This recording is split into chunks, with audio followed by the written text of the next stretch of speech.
Alô pessoal, boa noite. Dando sequência às nossas lives aí da BTG, né? Hoje nós vamos estar fazendo uma live com o professor Barbiroto. Estaremos iniciando o nosso bate-papo aqui.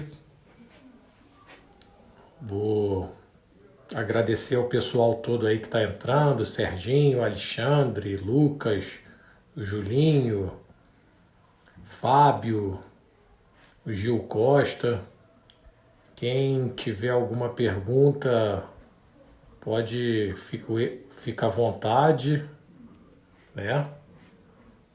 Para que possa estar interagindo conosco nesse bate-papo aí.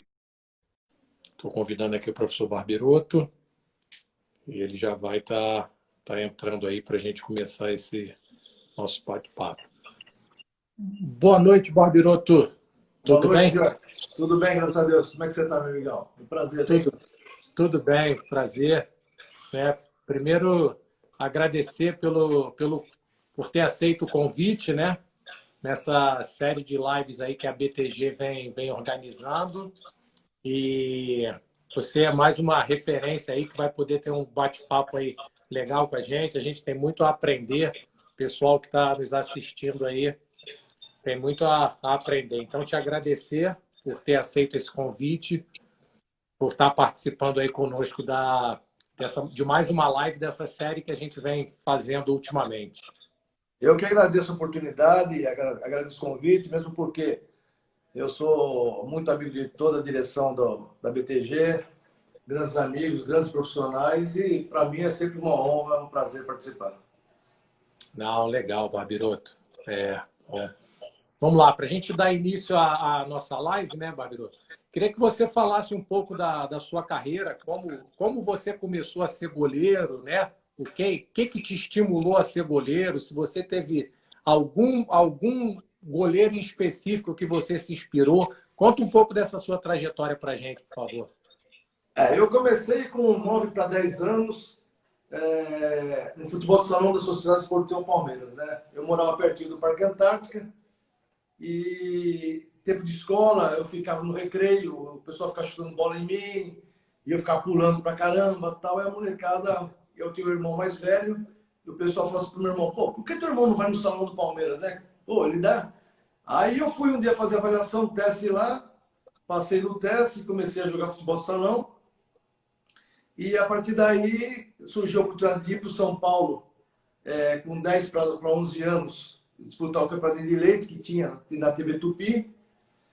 E graças a Deus, a gente logo no primeiro ano lá de São Paulo, a gente se sagrou campeão de leite. Era um campeonato que tinha uma audiência muito grande na época, que era TV Tupi, e passava os jogos direto, transmissão direta no Campeonato Nacional.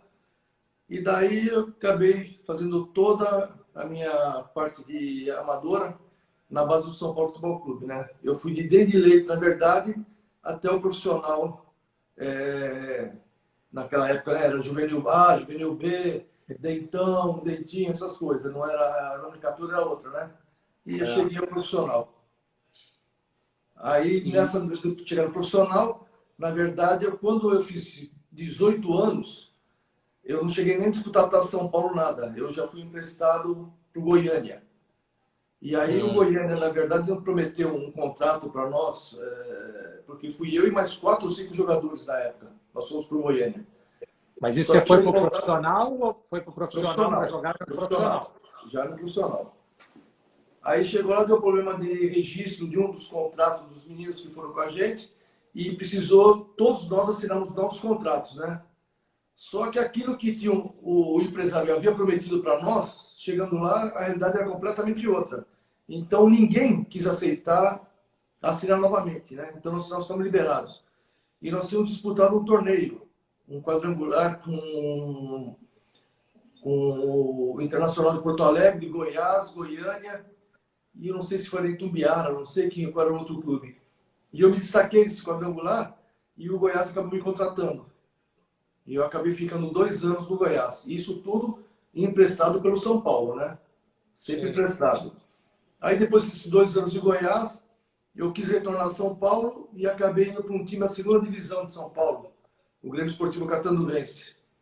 Né? Um time que na época não tinha muita expressão nenhuma, tal, né? Uma cidade pequena, mas que acabou para mim sendo o grande furo, né? O negócio, porque eu acabei me destacando, o time chegou a ser vice-campeão paulista, eu fui seleção paulista da segunda divisão, sendo um dos jogadores mais votados por toda a imprensa do interior de São Paulo, e isso daí chamou a atenção do São Paulo, né, para que eu pudesse retornar ao profissional.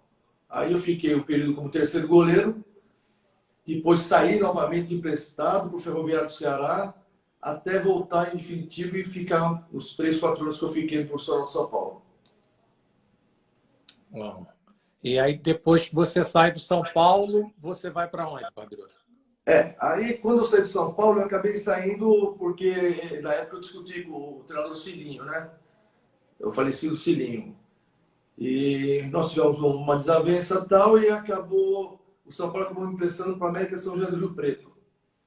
E o América, eu fui muito bem no América, fiquei 7 jogos e poucos sem tomar gol, dentro do Campeonato Paulista. Um time que era considerado pequeno, foi um feito assim muito expressivo, né? Eu acabei me destacando muito, só que naquele ano o São Paulo foi campeão paulista.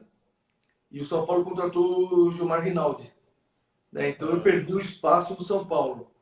Aí quando eu retornei para o São Paulo naquela época, o atleta nem emprestado, tudo, né? A lei do passe era completamente favorável ao atleta, né? Aí eu cheguei e o São Paulo falou que eles já tinham acertado o meu empréstimo para o Juventus. Aí eu falei que eu não queria mais ser emprestado, que eu queria comprar meu passe. E aí, com aquilo que eu tinha para receber de fundo de garantia, pelo que eu ia pegar de luvas, aluguel do passe com o Juventus, tudo que eu tinha já acertado com o também. Aí eu comecei a negociar com o Juventus, eu consegui comprar minha liberação junto ao São Paulo. E aí eu comecei a virar solo, né? Aí do Juventus eu tenho uma lista aqui, porque eu vou te falar uma coisa, a lista é grande. Entendeu? Eu já faço até uma colinha, porque é muita coisa. Juventus, Joinville, Ponte Preta, Bragantino, Bangu, Caxias, 15 Piracicaba e Noroeste, que foi o último clube que eu participei. Na verdade, foram 14 clubes profissionais, né? Numa carreira de 15 anos como treinador de goleiro. Sim. E aí você, quando... e para você virar goleiro, você teve alguma inspiração? Você falou que começou lá no futsal, né? Mas você tinha alguma inspiração, algum atleta que era a sua referência? Quando fazia aquelas defesas que seu irmão chutava, tinha um nome que você gritava? Tinha. Emerson Leão. Eu era moleque, acabou o treino de futebol de salão, eu ia para a arquibancada do Parque Antártica, antigo Parque Antártica, né? E ficava vendo o seu Valdir de Moraes treinar o Leão. E para mim aquilo lá era demais, né? Quis o destino que o seu Valdir de Moraes fosse meu treinador de goleiro no São Paulo, né? E depois de alguns anos, né, como profissional, eu joguei várias vezes contra o Leão. Inclusive, uma vez nós fomos numa entrevista, eu, o seu Valdir de Moraes e o Leão, né? E o Leão ainda brincou com nós, falou assim, bom, vocês foram goleiros, eu era especialista. Eu falei, nossa, Valdir, que humildade do cara. Mas não, um grande amigo também, e foi assim, uma coisa muito bacana, né? Porque aquele que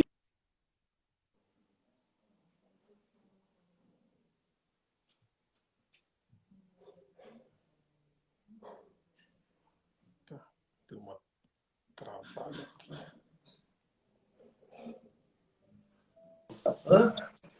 Mas Oi. como é que você... Deu uma... Alguém ligou aqui, cortou a... Não, tranquilo. Deu uma travada aqui. Tá.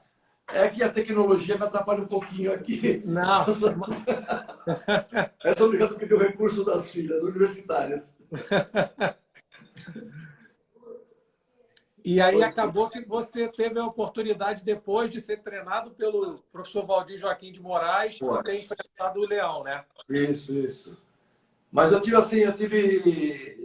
posso dizer que eu fui um atleta de sorte. Eu tive grandes treinadores de goleiros, entendeu? Eu considero assim o Valdir de Moraes, né, pela experiência dele e tudo. Eu tive um treinador de goleiro que foi meu treinador de goleiro no Juventus, no 15 Piracicaba, no Noroeste, que era o Marco Antônio Mococa. foi treinador do Santos também, de vários clubes de São Paulo, Ponte Preta, tudo. E ele realmente era um profissional muito diferenciado, entendeu? Um treinador muito técnico e me ajudou muito na minha carreira profissional também. Eu acho esses dois treinadores para mim assim foram o marco em termos assim que eu podia falar que foram minhas referências como treinador de goleiro, na verdade. Sim. E aí você para de jogar, né? E já tinha a ideia de virar treinador de goleiro? Essa ideia veio amadurecendo já no final da carreira? Como é que foi essa transição para virar treinador de goleiro, Babiroto? Joyce, já nos últimos anos, porque em 90 eu eu tive uma fratura de crânio, né? Eu sofri um acidente dentro do campo. Eu trombei no joelho com um companheiro meu e tive uma fratura de crânio seguido de parada cardiorrespiratória. Aí eu voltei, depois de um ano e pouco, eu voltei a jogar, né? Voltei a treinar. Aí eu voltei a treinar no 15 Piracicaba. Praticamente não joguei no 15 Piracicaba, só treinei. Fiz o 15 contratar o Mococa, entendeu? O Mococa foi para o 15 e me ajudou na minha recuperação todinha. Aí, no final do Campeonato Paulista, quase no final do meu contrato, nós fizemos um amistoso contra o Noroeste de Bauru e o Gilberto Costa, que jogou no Santos, volante e tudo, fez, Bruto, eu te indiquei aqui para o Noroeste. Eu falei, Gilberto, eu já não tenho mais condição, já não tenho quase a mesma força, o mesmo reflexo. A lesão foi muito grave, né? Eu falei, eu estou pensando em parar. Mas só que eu joguei bem pra caramba, amistoso, e o Noroeste me contratou. Aí eu disputei no Campeonato Paulista pelo Noroeste, e no término do Paulistão, aí eu defini que eu não ia mais jogar, né? Eu encerrei minha carreira. Aí quando eu encerrei, eu vim aqui eu moro no Guarujá, eu já tinha um imóvel aqui no Guarujá na época, vim passar férias, aí comecei a trabalhar na Secretaria de Esporte, aí eu tinha um grande amigo meu que era diretor do Santos, e ele me convidou para eu trabalhar na base do Santos. Aí eu comecei como treinador do Sub-15, treinador de campo. Sim. Mas treinador nunca foi minha área. Eu nunca soube lidar com um grande número de atletas, vamos dizer. Porque eu acho assim, o treinador, ele tem que ser, não dá para ser paizão. Ele tem que ser um cara meio duro, entendeu? Um cara é diferente o tipo de relação que você tem. Você e seus 3, 4 goleiros, 5 goleiros, entendeu? Verdade. Você tem 20, 30 jogadores na tua mão. Sim, com E certeza. eu nunca soube lidar com isso, porque eu sempre fui assim muito amigo, entendeu? Eu fui muito chegado, parceiro, então eu via que não dava essa relação, não funcionava. Aí eu falei, não, eu quero ser treinador de goleiro só, eu não quero ser treinador de campo, eu quero ser treinador de goleiro.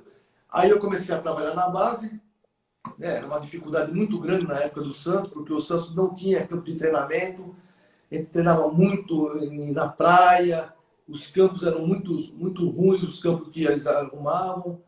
Eu mantei na época fazer um gol móvel com os canos, eu tinha que fazer os canos, montar os canos para montar no cantinho da grama boa para poder treinar os goleiros. E em todo esse trabalho que foi feito, o seu Antônio Lopes, na época, era o treinador do Santos. Ele pegou e me convidou para treinar o time principal, ser auxiliar do treinador de goleiro no profissional, né? E na época os goleiros eram o Veloso, o Maurício, que jogou no Corinthians, muitos anos, e o Gomes, que jogou no Cruzeiro, no Atlético Mineiro. Eles eram 3 goleiros top de linha, né? E goleiros... Bom, o Gomes tinha na época 36 anos, eu tinha 34, pra você ter uma ideia. Entendeu? Eu era mais novo do que o meu goleiro. Do que o goleiro. Mas foi muito boa a relação, e aí, logo em seguida, dispensaram o treinador de goleiro, e eu acabei assumindo a condição de treinador. E nesse período que eu fiquei no Santos, chamou a atenção um time do Japão. Aí veio um olheiro do Japão, ver um treinamento nosso. E aí que eu te falo, a relação que eu tinha com meus goleiros, né? A gente brincava muito, a gente tinha uma relação de muita amizade, um trabalho descontraído. Eu nunca gostei daquele trabalho maçante, sabe, muito sério, tal. Sempre tem uma brincadeirinha, uma diversão, uma descontração, tal. E aí eu falei, ó, hoje tá vindo o olheiro aqui do Japão, vocês pegam leve aí, meu, não me respeita. Entendeu? Quando eu chamar atenção, vocês, sim, senhor, sobre o outro, tudo bem e tal. Vocês pegam, não fica essa bagunça toda que vocês estão fazendo, não. Não, pode deixar, pode deixar. Aí apareceu o japonês lá, nossa, eu falava e eles só faltavam eu de olhar. Tá bom, professor? Tá, vocês são muito vagabundos. Eu falo, meu Deus do céu. Aí foi tudo bem, o cara gostou do meu trabalho, eu quero ir para o Japão. Aí eu fui, esse time era um time da segunda divisão. O telefone da minha filha, beleza, fica toda hora. Não, tranquilo. Aí...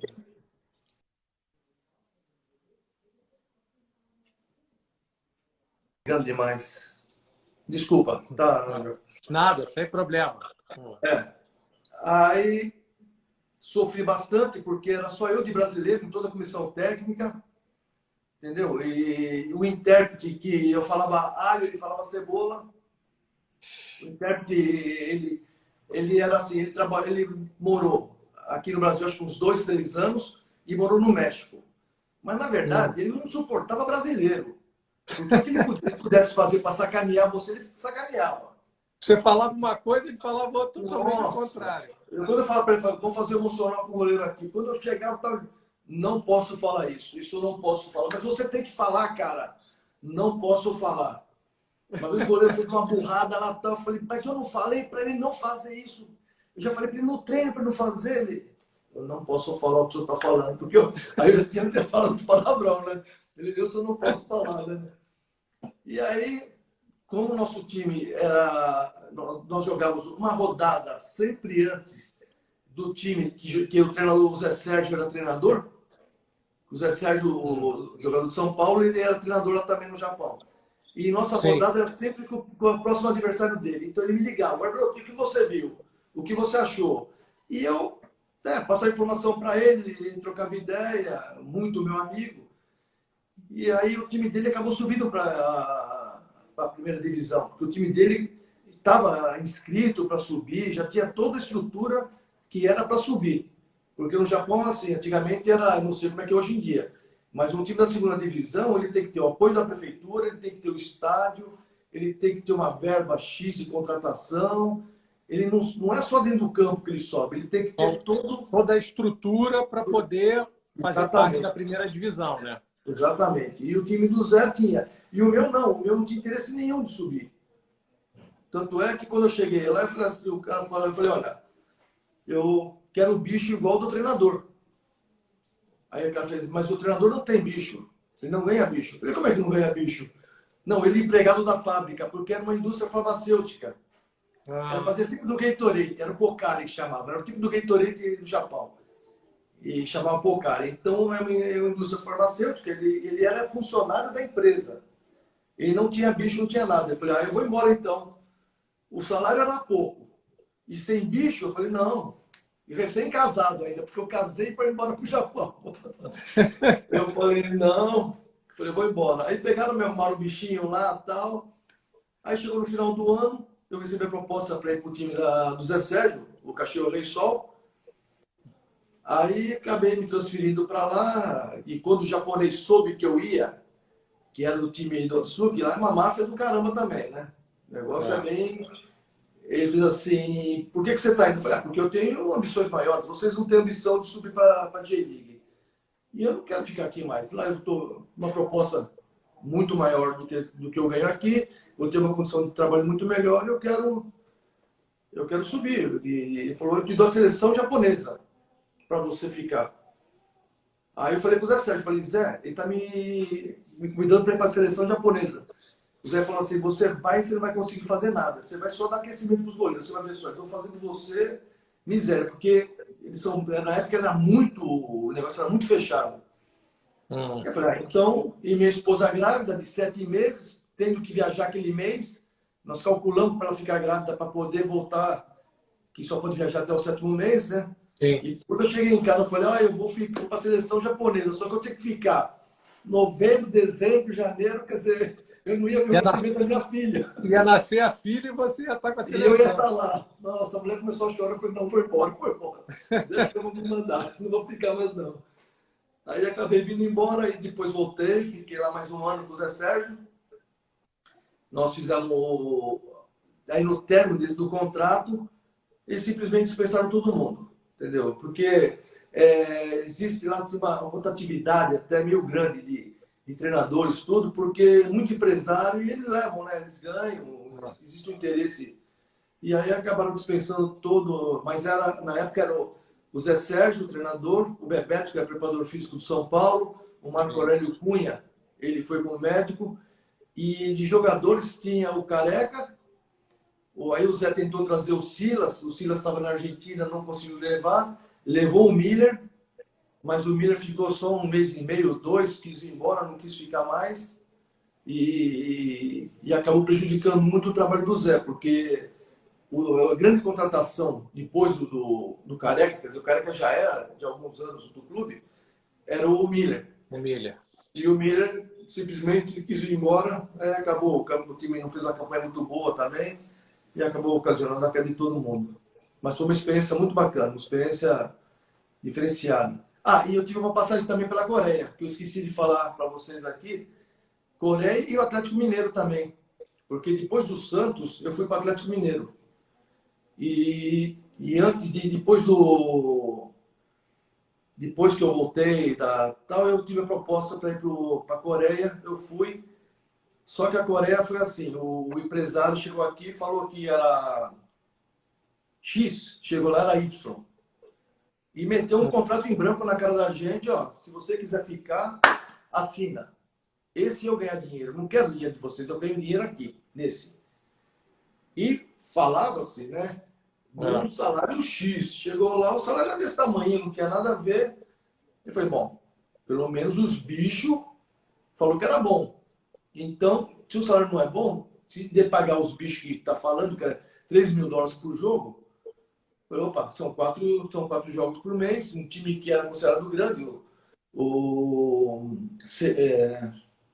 deixa eu marquei aqui o nome,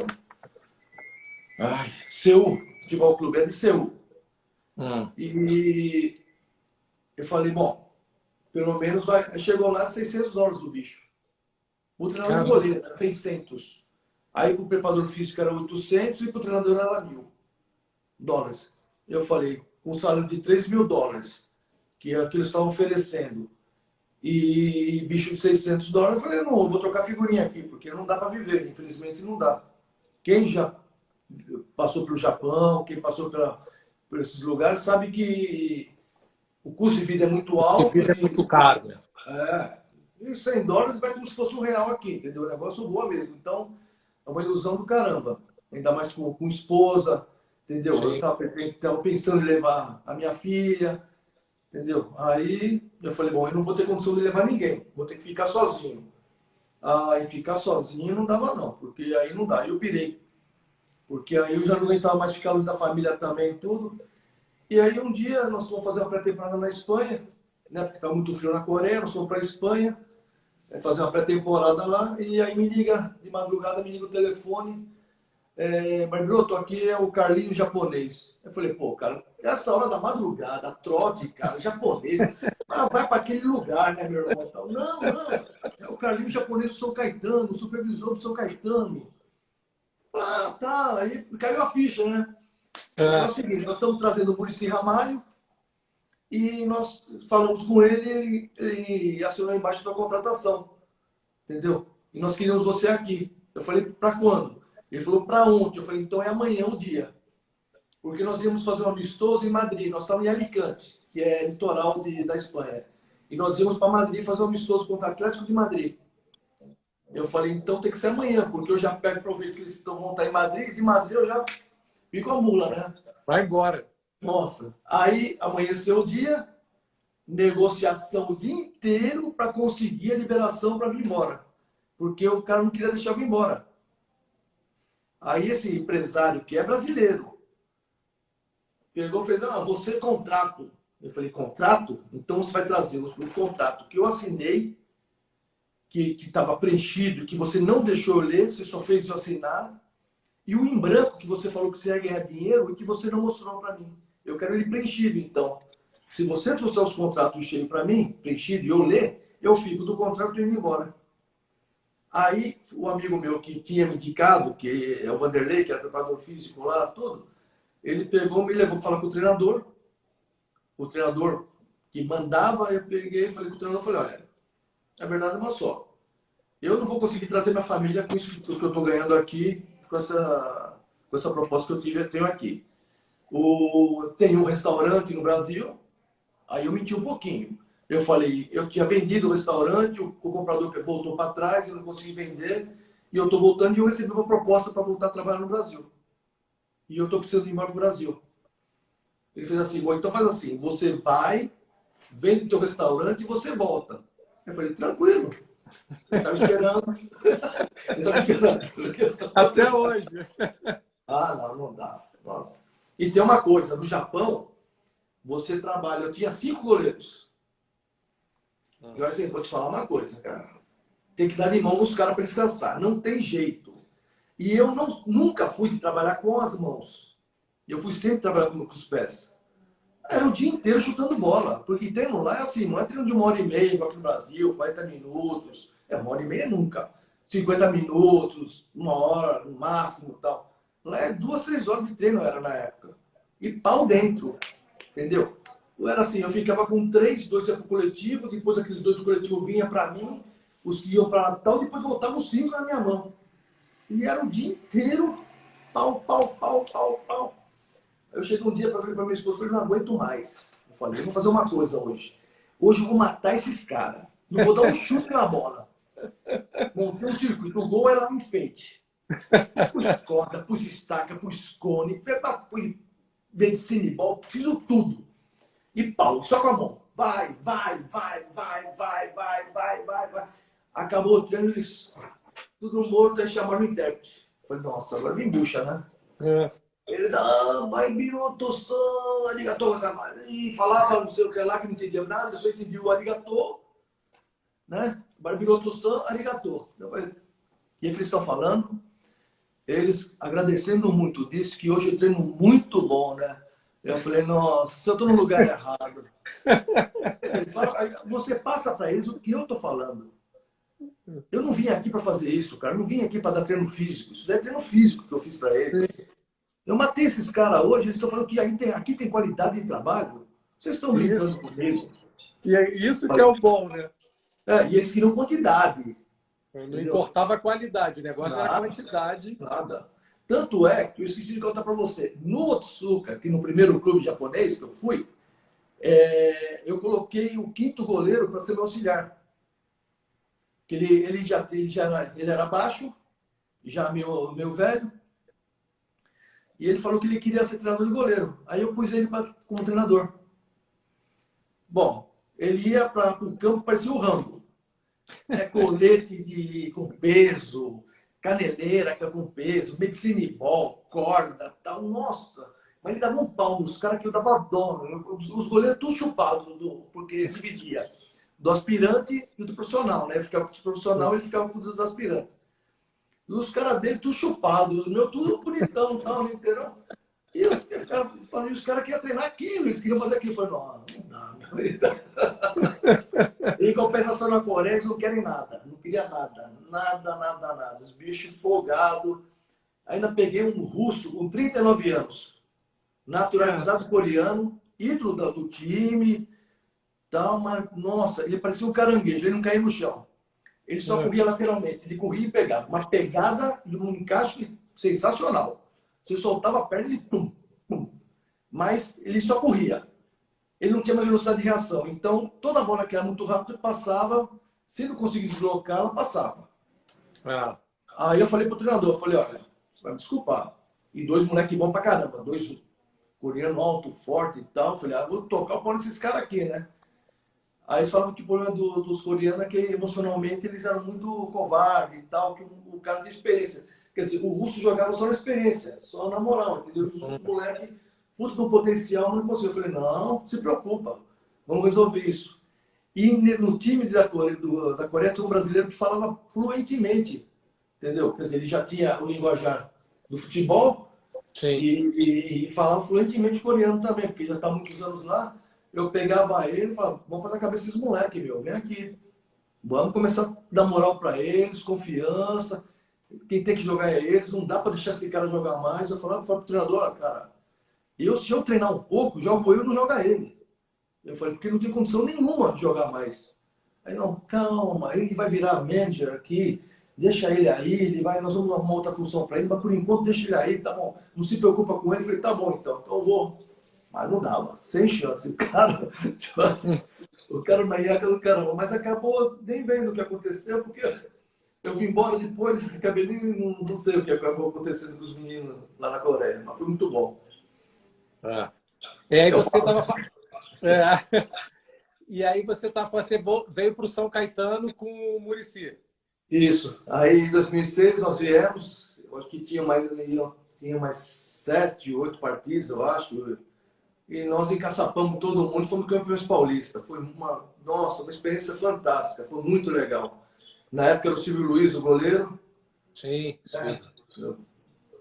2 metros de altura, duro de lidar, porque ele era era ídolo no clube, entendeu? Sim. E eu cheguei lá, o bicho está com quase 115 quilos. Falei, nossa senhora, pelo amor de Deus. E ele tinha que jogar até 110. Porque ele era muito grande, a construção física dele era muito pesada, forte.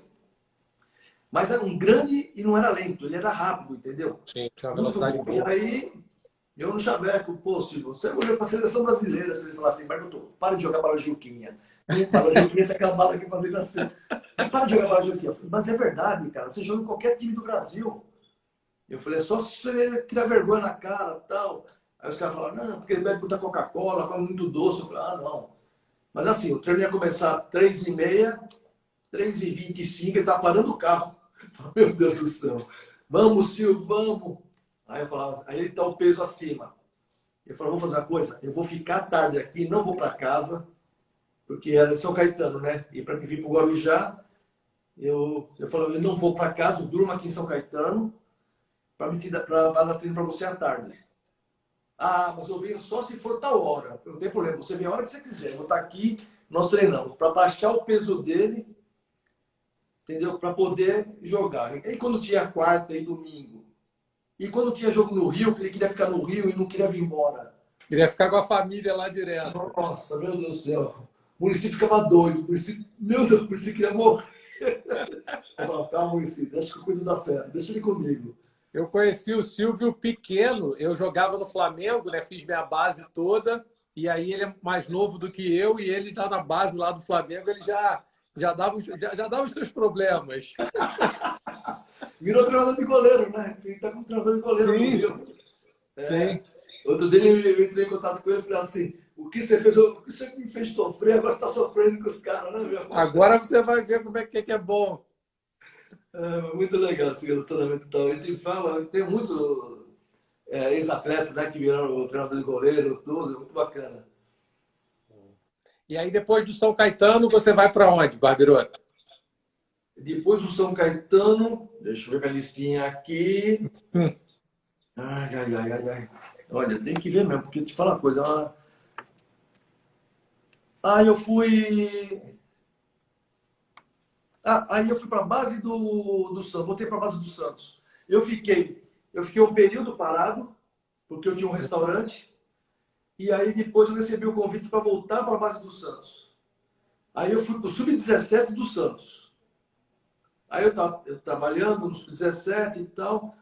Aí logo em seguida era Sub-17 e Sub-23, o aspirante. Aí foi quando teve o campeonato de aspirantes. O primeiro campeonato de aspirantes. E aí eu recebi o convite para o treinador do aspirante foi embora para o exterior. Ele arrumou uma oportunidade de trabalhar fora. E eu subi, eu fazia o 17 e o 23. Aí nós fomos vice-campeão brasileiro no Sub-23. A gente foi vice-campeão no Paulista também. Nossa, perdemos um título no Sub-17. Nós fizemos, era 40-40, né? O Sub-17. Nós fizemos gol aos 40 41, acho que foi, só tomamos gol aos 42. Já deu uma saída, nós tomamos um gol. Perdemos o título do campo. Fizemos o gol do título. Comemorando o campeão, deu a saída, perdeu o título. Perdemos o título. E depois foi vice-campeão de aspirante também, foi muito legal. E aí eu fiquei aí eu estava no sub-20 agora, nesse último ano eu estava fazendo sub-20. E eu fiquei de 3 a 4 anos no Santos. Foi 4 anos que eu fiquei essa última passagem minha. Aí o ano passado, em julho, eu já estou com um problema de quadril, né? Eu estou com uma lesão de quadril. Inclusive, já que é uma live de treinadores de goleiro, sim, eu posso dar algum conselho, né? Porque o que acontece? A gente geralmente fortalece, faz musculação e não se preocupa com a articulação, né? Então, a gente tem que fazer mais, alongar mesmo, entendeu? Fazer trabalho mobilidade de quadril, né? Exatamente, principalmente mobilidade de quadril. Porque o que aconteceu comigo? A musculatura muito forte e acabou pressionando, né, a cabeça do fêmur, né, com a cabeça do fêmur e tal, eu perdi a cartilagem completamente. Então, hoje inclusive eu ia operar, antes dessa pandemia toda, já estava praticamente certa a minha cirurgia, né?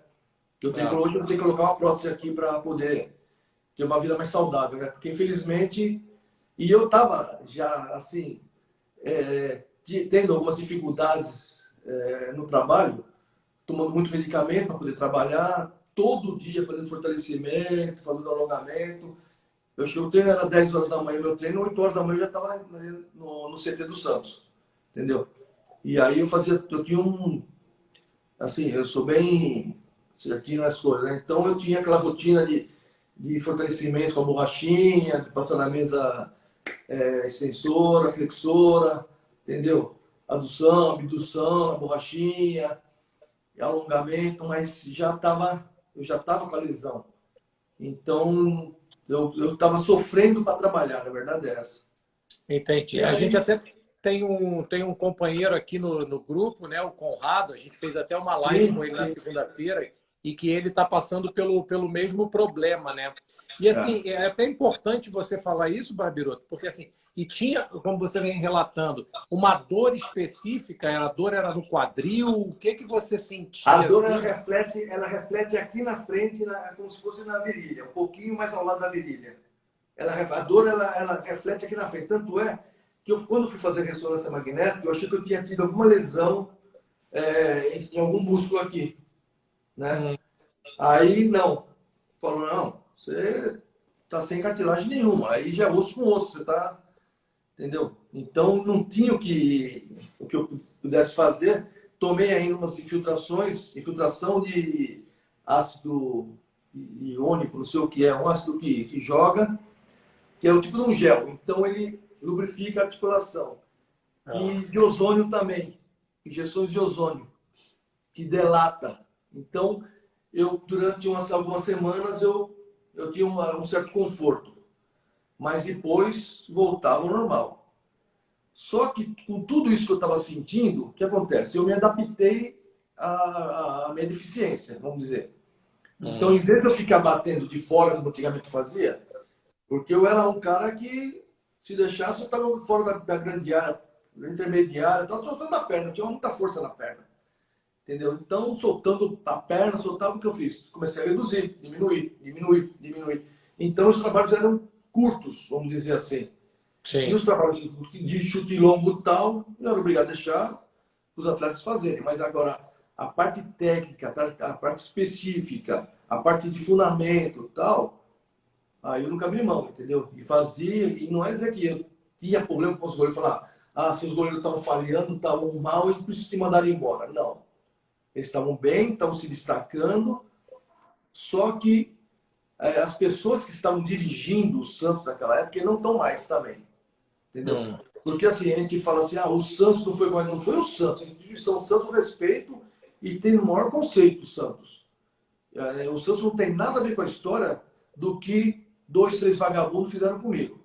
Entendeu? Tanto é que nem lá estão mais. Então foram covardes, porque na minha frente eles falavam uma coisa, nas minhas costas eles falavam outra, entendeu? Eu vi o diretor de futebol na época que nós fomos fazer disputar a Taça RS, chegar para mim na concentração e falar, pô, Bartô, aqui só tem você como treinador de goleiro, o resto é chutador de bola. E tal, e descer o pau em todo mundo. E chegar numa reunião, elogiar todo mundo, fazer todo mundo. Peraí, o cara falou mal de todo mundo, agora tá elogiando todo mundo. Quer dizer, não é confiável. É claro. E esse mesmo cara, junto com os outros dois, né, me dispensaram, assim, mandaram o meu supervisor da minha categoria, que é muito amigo meu, que ficou doido da vida, eu falei, para mim, eles mandaram você passar no RH. Eles te mandaram embora. E esse dia eu estava fazendo o sub-17, não, eu estava fazendo o sub-20 e eu ia fazer o 23. Aí eu fiz assim, então vou fazer uma coisa, eu vou dar treino. Vou acabar meu treino aqui, vou dar treino para os meninos, que eles não tem nada a ver com a história, porque se eu for embora vai ter ninguém que vai treinar eles, e depois vou lá no RH. Aí eu fui no RH e falei para a mulher, falei, olha, eu tô com uma lesão de quadril. Eu tenho uma função atlética. Eu não sou um funcionário de escritório que manda embora. Sim. E... Quer dizer, então... E vocês estão me mandando embora assim? Ela falou, doutor, infelizmente e tal. Não tem problema. Aí fui fazer o exame demissional. Falei com a mulher que faz o exame, né? Que é uma médica que há 200 anos ela faz exame para todos os profissionais lá do Santos. E ela já tinha feito para mim já, porque essa foi a quarta passagem minha no Santos. Então ela já me conhecia lá de trás, né? Ela falou, Bartô, volta lá porque eles não podem te mandar embora. Eles têm que readmitir, não pode te mandar embora assim. E se eu der entrada aqui no teu exame, vai ferrar com tudo. Eu falei, então, aí voltei lá. Falei, olha, ela falou que você não pode me mandar embora. Falou, Bartô, não tem jeito, olha o que eu tenho para te dispensar. Eu falei, então tá bom. Aí dispensou e te juro, cara, eu nem pensei nem em colocar o Santos na justiça, nada, porque eu acho que o Santos não tem culpa de nada do que aqueles caras fizeram comigo, entendeu? E aí Deus me abençoou, que eu passei pela perícia do INSS, entendeu? Levei os exames todos e hoje estou aposentado, graças a Deus, entendeu? E estou só aguardando acabar essa pandemia aí para poder me cuidar e voltar a ter uma vida normal. Eu estou, particularmente, estou muito feliz, estou muito bem e eu acho assim, as coisas acontecem na hora certa, né? Eu acho que tudo, porque do jeito que eu estava indo, no ritmo que eu estava indo, eu ia ter um problema renal, alguma coisa, que era muito remédio para trabalhar, muita coisa que não ia me prejudicar lá na frente, né?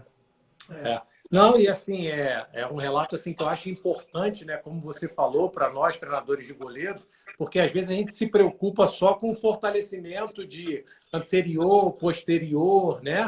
Adutor, abdutor, e a gente esquece, né?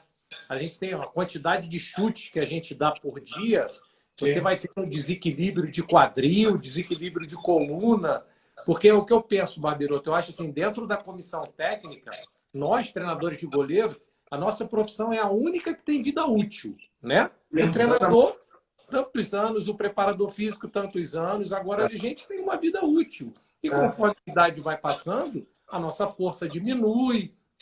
Então, a gente, assim, podendo estar se cuidando, né? Eu, particularmente, assim, eu comecei a fazer, estou aqui em Belo Horizonte, comecei a fazer tem 1 mês e meio, comecei a fazer pilates. E até vendo, é uma coisa que tem me ajudado muito. Né? Com certeza. Então, são coisas que a gente tem que se preocupar. O próprio Austrália também é um cara, é o treinador de goleiro do Paysandu, que faz pilates há muito tempo. E assim, são outras coisas que ajudam a gente na nossa vida útil, né? Porque a gente acaba esquecendo a gente se preocupa, anterior, posterior, adutor e abdutor. É só isso, né? E acaba dando esse problema no futuro, porque a quantidade que a gente chuta é absurda. Imagina, ao longo da carreira, lá no Japão, que você tinha 5 goleiros que tinha que chutar se deixasse o dia inteiro. Vai ver até agora, a gente acaba se lesionando no final, né? Não é saudável. Né? E quando você tem saúde, por aquilo que você faz com amor, você se dedica demais. Então, você se doa demais. Então, minha mãe sempre falou, deixa os outros chutar para você. Deixa os outros chutar. Mãe, eu só faço isso na vida.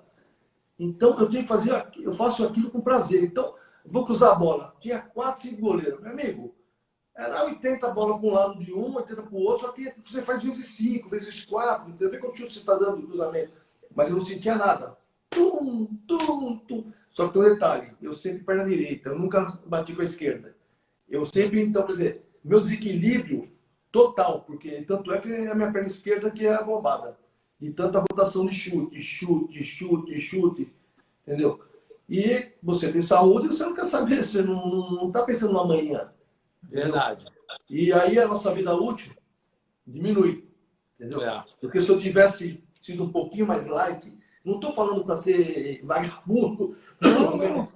Eu estou falando só que, de repente, a intensidade do trabalho, porque muitas vezes você não precisa querer pôr muita força, eu acho, porque eu vejo assim, alguns treinamentos, alguns treinadores tal, muita força, o goleiro não segura uma bola. Não, você tem que treinar o cara a pegar a bola, você tem que treinar a técnica dele.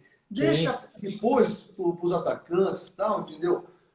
Com mais força, de repente, também porque, bom, eu cheguei a um ponto que eu conseguia bater no nível dos caras, né? Porque a perna desse tamanho, o dia inteiro chutando bola e tal, eu conseguia fazer o que queria.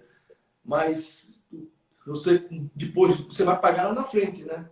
É o preço que eu paguei, né? De justamente não ter me preservar um pouquinho mais, me cuidar um pouquinho mais, talvez. Não fora de campo, porque o que acontece? É o que você falou. Nós somos atletas. A comissão técnica, hoje eu não saí e tal, tal. Não, amanhã de manhã você vai lá dentro do campo dando treino, cara. Vai dar 300 chutes, 400 chutes. Eu te falo uma coisa. Eu perdi grande chance de acompanhar alguns treinadores porque eu não entrava no embalo dos caras, meu irmão. Entendeu? Tem cara que adora um embalinho, entendeu? Sim. Só que, pô, primeiro, eu sou o cara da minha casa, entendeu, cara? Se eu estiver fora da minha casa, meu irmão, eu sou. Minha família é minha família. Não vai ser qualquer merda que vai me fazer, entendeu? Fazer besteira. Então, o que acontece? Eu sou mais caseiro. Então, caseiro, me preservando, me cuidando. E os caras mal. O Roberto não é parceiro pra gente, não, cara. Entendeu? Não participa das brincadeiras, não participa das. Tá. Meu, quer dizer, você perde e acaba perdendo. Porque, de repente, o cara quer aquele cara que, não, vamos embora, vamos pro embalo, e pá, e você vai para a comissão técnica do cara, fechou com eles, vamos embora. E eu, infelizmente, eu paguei um pouco desse preço também, entendeu? Mas trabalhei com grandes treinadores, entendeu? Com caras fantásticos, não tenho, entendeu? Só que alguns eu sinto que se eu tivesse me aproximado mais desse, sabe, de sair um pouquinho mais e Mas não dá, cara, porque amanhã ele vai chegar no campo lá e vai meter o curso escuro, vai cruzar o bracinho e vai pitar. E eu vou ter que chutar a bola pra cacete lá. Entendeu? É verdade. Nós somos atletas, não tem jeito. A gente tem que se cuidar, a gente tem que ter a noite de sono, a gente tem que dormir bem, tem que se alimentar bem para poder prolongar a nossa vida útil, né? Não tem jeito. Não tem dúvida. Se a gente for querer acompanhar, não tem como. Eu acho assim, hoje em dia, né? Uma grande maioria dos clubes estão tendo 2 treinadores de goleiro, né? E isso aí vai prolongar a nossa vida útil, porque você diminui a sua sobrecarga, você divide, né? Se você dava 500, você vai dar 250, e isso aí vai acabar prolongando a nossa vida útil, né? Eu acho que é uma maneira que, assim, o trabalho eu acho que dá uma dinâmica boa, fica um ritmo bom e vai prolongar a vida útil dos treinadores de goleiro, né? Não tem nem dúvida. Eu acho que nesses últimos anos no Santos, a gente se ajudava muito entre os treinadores. Então, muitas vezes o cara podia vir, você cobria ele, entendeu? Então ele estava lá, eu vou te ajudar um pouco no aquecimento e tal. E é muito importante que haja essa integração, entendeu? E o que você falou, tem 2 treinadores de goleiros? Excelente, cara. Porque antigamente era um só, porque nós não éramos valorizados. Sim, entendeu? Verdade. Tanto é que eu fiquei aí, eu saí campeão paulista do São Caetano e fiquei desempregado 1 ano e pouco. Eu saí campeão brasileiro, campeão da Copa do Brasil, campeão paulista pelo Santos e fiquei desempregado. Não, aí fui para o Atlético Mineiro. Aí depois, com 7, 8 meses, o Dorival caiu, né? Caiu o Dorival. E eu fiquei mais 1 ano e meio desempregado. Agora, por que eu fiquei desempregado? porque eu não queria me sujeitar pelo salário que os caras estão me pagando, entendeu? Eu acho assim, se é para me ganhar pouco, ou para ganhar, então, eu estou na minha casa então, acabou. Então o Santos me fez uma proposta que time profissional estava fazendo para mim para ficar a 1.000 quilômetros de distância da minha família. Eu não vou ficar longe da minha família. Eu sei para me ficar longe da minha família, é para me dar uma condição melhor do que eu tenho para eles. Agora, para me ficar trocando figurinha, eu tive uma passagem pelo Náutico, tá? Antes de terminar. Não, meu último clube no profissional foi o Náutico. Não recebi, entendeu? Quer dizer, agora você imagina, tendo que sustentar 2 casas, porque você tem que sustentar a moradia lá, porque você aluga o apartamento, eles não querem ficar fiador de vocês, entendeu? Seu, aí você tem o aluguel, tem as despesas lá de alimentação, transporte e tudo, e tem a tua família aqui. E não entrando nada, só saindo, entendeu? Aí você tem que esperar a justiça fazer o trabalho dela, né? Porque você não recebe. E ainda ouvi um presidente chegar no intervalo do jogo e chamar todo mundo de merda. Vocês são os merdas. Porque meu filho está sofrendo na escola, não pode sair mais, vocês são os merda. Eu falei pro Ricardo Berna, era o goleiro meu. Eu estava trabalhando com o Ricardo Berna. Eu falei, Berna, no intervalo eu falei, vamos embora aquecer, senão eu vou perder a cabeça com esse cara. Cara, com 50 e poucos anos nas costas que eu tava, eu falei, eu vi um merda desse daí, um tampinha desse, falar isso pra gente, cara, não respeitar ninguém. Agora, o maior culpado de tudo que estava acontecendo era ele mesmo, que não soube contratar nada, entendeu? Contratou mal pra caramba, não dava estrutura nenhuma, o time não tinha condição nenhuma, tanto é que a gente chegou no aeroporto de Cumbica uma vez, tinha uma caixa de isopor enorme, com um lanchinho e um refrigerante. Falei, cara, nós estamos numa Série A do brasileiro, meu. Isso daqui é uma vergonha, isso daqui, mas na época do juvenil, fazer isso aqui, ainda mais no aeroporto de Guarulhos, entendeu? A gente recebendo um refrigerante e um lanche.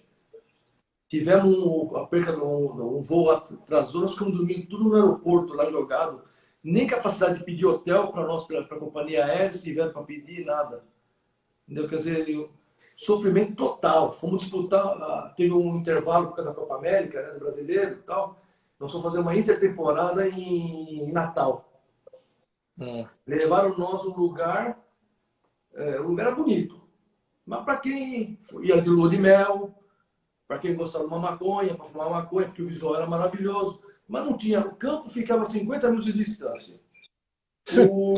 Comendo frango todo dia. É frango assado, frango no molho, frango frito, sendo que tinha um monte de camaroeiro. Tudo de camarão, comeu camarão num dia. Nossa, aí disputamos um campeonato, um torneio. Mas torneio, vou te falar uma coisa, alto nível. Era o Barcelona, Real Madrid, Náutico e Alecrim. Bom, Alecrim, América de Natal, ABC e Náutico. O quadrangular. Nossa, Série A, com Série B, com Série C e com Série D. Nós ficamos em último. Nós ficamos em último lugar. Foi, nossa, quando nós voltamos, nossa, foi porrada em cima de porrada. Entendeu? Teve uns 2, 3 jogos que eu aqueci o goleiro. Aí, para você subir, você tem que pegar elevador lá em Recife e tal, né, na arena. Aí eu chegava e tal, pegava a plancheta, quando eu fazia os 4, quando eu olhava para cá, já estava 1-0 para o adversário. Mas isso não era um jogo. Uns 3 ou 4 jogos, quando eu já estava 1-0 para o adversário, eu falei, não, tá errado, cara. Já estava 1-0 para os caras. Só pau. Quer dizer, vai fazer o quê? Então, para ficar sofrendo assim, não vira. É verdade. Você ficar em casa e acabou. Pelo menos aqui não tenho despesa. Eu estou na minha casa, entendeu? Estou com a minha filha, estou com a minha esposa, entendeu? Acabou, não precisa mais aventurar, não aventurava mais, não. Não, verdade, infelizmente, né, os caras esquecem do profissionalismo, da estrutura e aí querem cobrar. Na hora que o resultado não aparece, a cobrança é como se estivesse dando todas as condições de trabalho, estivesse pagando em dia. Cobram que é uma maravilha, mas dá a estrutura, dá as condições... pagamento só no céu lá, né? Pagamento lá era assim, era um cada 3 meses quando chegava. E olha, uma briga. Não, eu discuti com o cara aqui do apartamento. Porque quando você chega, eles querem mostrar serviço, então eles começam a pagar você direitinho. É. Aí eu coloquei o meu aluguel pro dia 25 de todo mês. Já Como eles pagavam, pensando, né? já. Já lá na frente. É.